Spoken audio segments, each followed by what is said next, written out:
بسم اللہ الرحمن الرحیم۔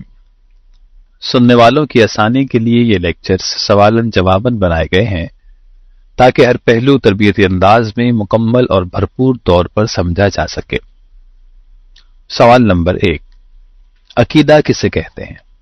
عقیدہ لفظ عقد سے مشتق ہے، یعنی نکلا ہوا ہے، جس کا معنی ہے گرہ لگانا، اور اصطلاح میں ایسا یقین کامل جس کی مخالفت کو دل تسلیم نہ کرتا ہو اس کو عقیدہ کہتے ہیں۔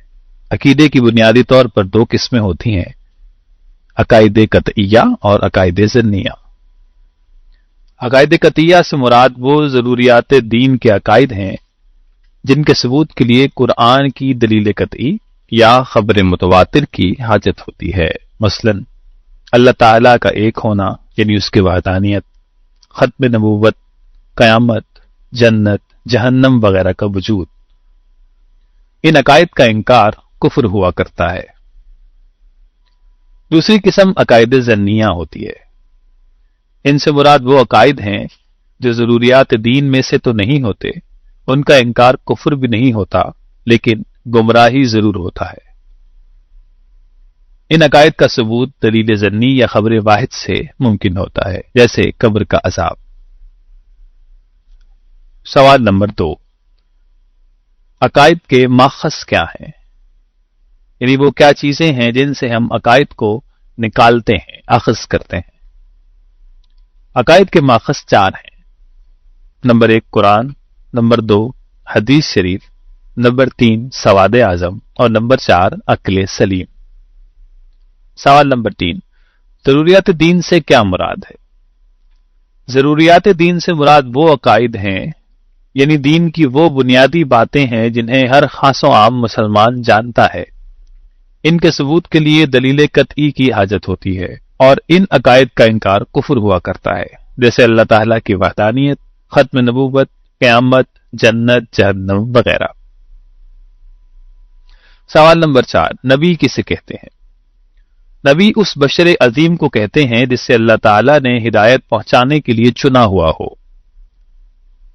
نبی ہونے کے لیے اس پر وحی ہونا ضروری ہے، خواہ فرشتے کے ذریعے سے ہو یا فرشتے کے بغیر ہو۔ اس لیے نبی کو خواب میں بھی جو چیز بتائی جاتی ہے وہ بھی وحی کہلاتی ہے، اور اس کے جھوٹے ہونے کا احتمال نہیں ہوتا۔ انبیاء سب بشر اور مرد ہیں، نہ کوئی جن کبھی نبی ہوا اور نہ ہی کبھی کوئی عورت۔ یوں ہی اللہ کریم اپنے انبیاء کو معجزات بھی عطا فرماتا ہے، اور کوئی غیر نبی معجزہ نہیں دکھا سکتا۔ مختصراً یہ کہ نبی کے لیے 4 شرائط ضروری ہیں۔ نمبر 1 انسان ہو، نمبر 2 مرد ہو، نمبر 3 اس پر وحی کا نزول ہوا ہو، اور نمبر 4 اس سے کوئی معجزہ عطا کیا گیا ہو۔ سوال نمبر 5، معجزہ کسے کہتے ہیں؟ معجزے سے مراد نبی سے صادر ہونے والا ایسا عمل ہوتا ہے جو عادتاً ناممکن ہو اور عقل اس کے خلاف ہو، مثلا چاند کے ٹکڑے کرنا، مردے کو زندہ کر دینا وغیرہ۔ سوال نمبر 6، عقیدہ ختم نبوت سے کیا مراد ہے؟ جواب، عقیدہ ختم نبوت سے مراد یہ ایمان رکھنا ہے کہ ہمارے آقا و مولا حضور رحمت عالم سیدنا محمد رسول اللہ صلی اللہ علیہ وسلم خاتم النبیین ہے، یعنی اللہ تعالیٰ نے سلسلہ نبوت حضور صلی اللہ علیہ وآلہ وسلم پر ختم کر دیا، کہ حضور صلی اللہ علیہ وسلم کے زمانے میں یا اس کے بعد کوئی نیا نبی نہیں ہو سکتا۔ جو شخص حضور صلی اللہ علیہ وسلم کے بعد کسی کو نبوت کا ملنا مانے یا اس کا ملنا ممکن بھی جانے، وہ کافر ہے، کیونکہ یہ عقیدہ عقائد قطعیہ میں سے ہے، اور ان عقائد کا انکار کفر ہوتا ہے۔ سوال نمبر 7، کیا عقیدہ ختم نبوت کوئی فرقہ وارانہ اختلاف ہے؟ عقیدہ ختم نبوت تمام امت مسلمہ کا قطعی اور متفقہ عقیدہ ہے، جس میں اسلام کے کسی بھی فرقے کا کوئی بھی اختلاف نہیں ہے۔ اس عقیدے کا انکار دین اسلام سے بغاوت اور نبی کریم صلی اللہ علیہ وسلم کو عطا کرتا ایک خاص مذہب پر حملہ ہے۔ اس کی اہمیت کا اندازہ اس بات سے لگائیں کہ دور رسالت مآب صلی اللہ علیہ وسلم میں ایک شخص نے نبوت کا دعویٰ کیا، تو رحمت عالم صلی اللہ علیہ وسلم نے بذات خود اس فتنے کی سرکوبی کے لیے باقاعدہ ایک لشکر کو بھیجا۔ سوال نمبر 8، عقیدہ ختم نبوت پر کتنی قرآنی آیات اور احادیث مبارکہ دلالت کرتی ہیں؟ جواب، عقیدہ ختم نبوت پر 40 آیات قرآنی واضح دلالت کرتی ہیں اور 4000 سے زائد احادیث مبارکہ صحیحہ مضبوط دلیل ہیں، جن میں 70 احادیث متواترہ بھی ہیں۔ عقیدہ ختم نبوت کو روایت کرنے والے صحابہ کرام کی تعداد 1110 ہے۔ جب ایک واضح آیت کا حکم بھی فرض و لازمی ہو جاتا ہے اور ایک حدیث متواتر سے قطعی عقیدہ بن جاتا ہے جس کا انکار کفر ہوتا ہے، تو ایسے عقیدہ و معاملہ کی کتنی اہمیت و ضرورت ہوگی جس کا اس قدر کثرت سے قرآن و حدیث میں حکم دیا گیا ہو۔ نیز مشرکین و کفار سے جہاد کرتے ہوئے شہید ہونے والے صحابہ کرام کی تعداد 250 ہے، اور عقیدہ ختم نبوت کی حفاظت و نگہبانی میں قربان ہونے والے صحابہ کرام کی تعداد 1200 ہے، جس سے اس بنیادی اسلامی عقیدے کی اہمیت کا اندازہ ہو جاتا ہے۔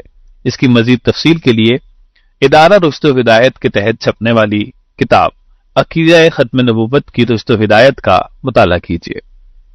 سوال نمبر 9، عقیدہ ختم نبوت کی ثبوت پر عقلی دلائل کیا ہیں؟ اللہ کریم نے اس دنیا میں جو چیزیں پیدا فرمائی ہیں ان کی تخلیق کے بعد ان میں تدریجاً تبدیلی پیدا فرماتے ہوئے بالآخر عروج و کمال تک پہنچایا ہے، اور یہ بات تو سب پر واضح ہے کہ جب کوئی شے اپنے عروج و کمال کو پہنچ جائے پھر اس میں کوئی تبدیلی واقع نہیں ہوتی۔ اسی طرح احکام اور شرائع بھی رب کائنات نے تدریجاً یعنی گریجولی نازل فرمائے، اور پھر اس سلسلے کا بھی اختتام نبی کریم صلی اللہ علیہ وسلم کی ذات اقدس پر فرما دیا۔ ارشاد باری تعالیٰ ہے، الیوم اکملت لکم دینکم واتممت علیکم نعمتی ورضیت لکم الاسلام دینا، سورہ مائدہ کی آیت نمبر 3، جس کا ترجمہ ہے، آج کے دن میں نے تمہارے لیے تمہارا دین مکمل کر دیا اور تم پر اپنی نعمت عظمیٰ یعنی نبوت و رسالت بھی تمام کر دی ہے، اور تمہاری زندگی کے لیے دین اسلام کو بطور قانون و ضابطۂ حیات مقرر کر دیا ہے۔ اس آیت کریمہ سے ہمیں چند چیزیں سمجھ میں آتی ہیں۔ نمبر 1، جب تمام احکام و شرائع مکمل ہو چکی تو اب کسی نئے نبی کے آنے کی ضرورت باقی نہیں ہے۔ نمبر 2، پچھلی امتوں میں آنے والے نبی گزشتہ انبیاء کی شرائع و احکامات کو مکمل فرماتے تھے، جبکہ نبی پاک صلی اللہ علیہ وسلم کی شریعت آپ صلی اللہ علیہ وآلہ وسلم کے سامنے ہی مکمل ہو چکی تھی۔ پچھلی امتوں میں آنے والے نبی گزشتہ انبیاء کی شرائع میں تبدیلی فرماتے تھے، جبکہ نبی پاک صلی اللہ علیہ وسلم کی شریعت میں اب کوئی تبدیلی ممکن نہیں، کیونکہ رب کائنات نے وَرَضِیتُ لَکُمُ الْإِسْلَامَ دِینًا فرما کر اسی شریعت کو اب مستقل مقرر فرما دیا ہے۔ نمبر 4، پچھلی امتوں میں آنے والے نبی گزشتہ انبیاء کی سیرت میں کسی شعبے میں کمی کے سبب اس کمی کو مکمل فرمانے آتے تھے۔ مثلا حضرت عیسیٰ علیہ السلام نے نکاح نہیں فرمایا، لہذا آپ کی سیرت میں اس دواجی زندگی گزارنے کا عملی نمونہ نہیں ہے۔ حضرت سلیمان علیہ السلام نے بادشاہت والی زندگی گزاری، لہذا آپ کی سیرت میں فقر کا عملی نمونہ نہیں ہے، جبکہ نبی پاک صلی اللہ تعالی علیہ وآلہ وسلم کی حیات مقدسہ میں زندگی کے ہر شعبے میں نہ صرف رہنمائی ملتی ہے بلکہ عملی نمونہ بھی موجود ہے۔ اگر حضور اکرم صلی اللہ علیہ وسلم کی زندگی کو دیکھتے ہوئے بادشاہ کو دیکھنا ہے تو فاتح مکہ کی حیثیت سے دیکھا جائے، اگر سپہ سالار کی حیثیت سے دیکھنا ہے تو غزوہ بدر میں دیکھا جائے، اور اگر جنگ میں مشکل آ جائے اس وقت کیا کیا جائے یہ دیکھنا ہے تو غزوہ احد میں دیکھا جائے، اگر سیاست کے میدان میں دیکھنا ہو تو بیعت رضوان میں دیکھا جائے، اگر کاروبار کے شعبے میں دیکھنا ہو تو ملک شام میں حضرت خدیجہ سلام اللہ علیہا کے تجارتی قافلے کو لے کے جانے والے کی حیثیت سے دیکھا جائے، باپ کی حیثیت سے دیکھنا ہو تو سیدہ کائنات کے والد کی حیثیت سے دیکھا جائے، شوہر کی حیثیت سے سیکھنا ہو تو 11 ازواج مطہرات کے شوہر کی حیثیت سے دیکھا جائے، سسر داماد بھائی بھتیجا کسی بھی حیثیت میں دیکھنا ہو تو دیکھا جا سکتا ہے۔ الغرض کہ غزوہ خندق میں کدال چلا کر اپنی امت کے مزدوروں کو بھی اپنی سنت عطا فرما دی ہے، اور اگر گھر میں فاقہ ہو جائے تو بھی کوئی یہ نہیں کہہ سکتا کہ ہم بھوکے ہیں، بلکہ یہ کہہ سکتا ہے کہ آج ہمیں بھی اپنے محبوب کی فاقہ والی سنت میسر آئی ہے۔ کسی نئے نبی کی آمد ممکن سمجھنے کا مطلب یہ ہے کہ وہ شرعی احکام کی تبدیلی کرنے آ رہا ہے، یا شرعی احکامات کی تفصیل بیان کرنا مقصود ہے، یا کوئی شرعی حکم منسوخ کرنا مقصود ہے، جبکہ ان تمام باتوں کی اب قطعاً حاجت باقی نہیں ہے۔ لہذا معلوم ہوا کہ نبی کریم صلی اللہ تعالی علیہ وآلہ وسلم نے کسی شعبے کو تشنا نہیں چھوڑا، اس لیے کسی نئے نبی کی ضرورت اب عقلاً بھی باقی نہیں ہے۔ سوال نمبر 10، اسلام جب تمام غیر مسلموں کو اپنے مذہبی انداز سے رہنے کی آزادی دیتا ہے تو کیا قادیانی آزاد نہیں رہ سکتے؟ یقیناً اسلام ایک امن پسند دین ہے جس میں مسلمانوں کے ساتھ ساتھ غیر مسلموں کے حقوق بھی بہت اہمیت سے بیان کیے گئے ہیں۔ اس لیے ہم دیکھتے ہیں کہ اسلامی ممالک بالخصوص پاکستان میں تمام مذاہب کے لوگ امن و سلامتی کے ساتھ رہ رہے ہیں، اور آج تک کسی غیر مسلم کو اپنی عبادت وغیرہ سے نہیں روکا گیا، جس کی مثال ہم آئے دن ہندوستان میں دیکھتے ہیں جہاں اقلیتیں محفوظ نہیں ہیں۔ اگر قادیانی خود کو مسلمان کہلوانا چھوڑ کر ایک علیحدہ مذہب کے پیروکار ہونا تسلیم کر لیں تو وہ بھی دیگر مذاہب کی طرح زندگی گزار سکتے ہیں، اور انہیں بھی وہی حقوق حاصل ہو جائیں گے جو دیگر اقلیتوں کو حاصل ہیں۔ مگر اصل بات یہ ہے کہ وہ خود کو غیر مسلم تسلیم نہیں کرتے، اور وہ خود کو مسلمان کہلانے پر بضد ہے، جو کہ خلاف شرع ہونے کے ساتھ ساتھ آئین پاکستان کی خلاف ورزی اور بغاوت بھی ہے۔ اس لیے ان کے خلاف علماء کرام زیادہ شدت فرماتے ہیں تاکہ ہمارے بھولے والے مسلمان ان کی فریب کاریوں کا شکار نہ ہو سکیں۔ نئے نبی اور نئی وحی کے ساتھ مذہب تبدیل ہو جاتا ہے، جس طرح عیسائی لوگ حضرت موسیٰ علیہ السلام اور تورات پر ایمان رکھنے کے باوجود حضرت عیسیٰ علیہ السلام اور انجیل پر ایمان لانے کی وجہ سے یہودیوں سے الگ ہو گئے تھے، اور ان کا مذہب مسیحی مذہب کہلاتا ہے۔ جس طرح مسلمان حضرت موسیٰ علیہ السلام اور حضرت عیسیٰ علیہ السلام اور تورات و انجیل دونوں پر ایمان رکھنے کے باوجود حضرت محمد رسول اللہ صلی اللہ علیہ وسلم اور قرآن پر ایمان لانے کی وجہ سے دونوں سے الگ ہو گئے ہیں اور یہودی و عیسائی کہلانے کے بجائے مسلمان کہلاتے ہیں، اسی طرح قادیانی بھی مرزا غلام احمد قادیانی اور اس کی وحی پر ایمان لانے کے بعد ایک الگ مذہب رکھتے ہیں اور مسلمان کہلانے کے حقدار نہیں رہے۔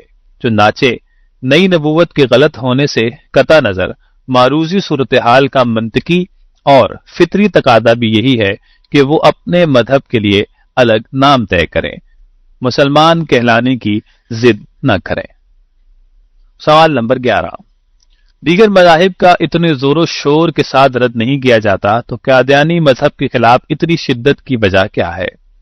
اس کی بنیادی وجہ یہ ہے کہ دیگر مذاہب کے پیروکار خود کو مسلمان نہیں کہلاتے بلکہ اپنے آپ کو غیر مسلم تسلیم کرتے ہیں، نیز عام مسلمان بھی ان کو غیر مسلم سمجھتے ہیں، جبکہ قادیانی لوگ خود کو مسلمان کہلوانے کا دھوکہ دیتے ہیں اور عام عوام کے سامنے مسلمانوں والے اعمال و افعال کرتے نظر آتے ہیں، جس کی وجہ سے عام عوام کو یہ تاثر جا سکتا ہے کہ یہ بھی مسلمانوں کے دیگر فرقوں کی طرح کوئی فرقہ ہے، حالانکہ ایسا نہیں۔ قادیانی مذہب کا اسلام و مسلمانوں سے کوئی تعلق نہیں۔ اپنے مسلمان بھائیوں اور بہنوں کو قادیانیوں کے اس مکر و فریب سے بچانے کے لیے زیادہ شدت کی ضرورت ہوتی ہے۔ نیز ختم نبوت کے مسئلے کا تعلق براہ راست ذات رسالت مآب صلی اللہ تعالی علیہ وآلہ وسلم سے ہے، اور مسلمان اسے ناموس رسالت پر حملہ تصور کرتے ہیں، لہذا دیگر اعمال و افعال کی بنسبت نبی کریم صلی اللہ تعالی علیہ وآلہ وسلم کی حرمت و ناموس پر مسلمانوں کے جذبات زیادہ حساس ہیں، اور ہونا بھی چاہیے، کیونکہ نبی کریم صلی اللہ علیہ وسلم کی ذات بابرکت ہی اصل ایمان ہے۔ سوال نمبر 12، مسلمان کی اس معاملے میں کیا دینی ذمہ داری ہے؟ ہر مسلمان مرد اور عورت پر لازمی ہے کہ وہ عقیدہ ختم نبوت پڑھے سمجھے، اس عقیدے پر اللہ رسول کے حکم کے مطابق ہمیشہ قائم رہے، اپنی نسلوں کو بھی یہ عقیدہ سکھائے۔ کسی کو نبوت کا دعویٰ کرتے ہوئے یا قادیانی کو تبلیغ و ارشاد کرتا دیکھے تو فوراً قانونی چارہ جوئی کرے، قادیانی سے رشتہ داری، دوستی، لین دین اور ہر قسم کے باہمی تعلقات سے بچے، کیونکہ جب وہ اللہ اور رسول کا باغی ہو کر اپنے جھوٹے نبی کو نہیں چھوڑ سکتا تو مسلمان اللہ اور رسول کے سچے حکم کو کیوں پیٹھ کرے؟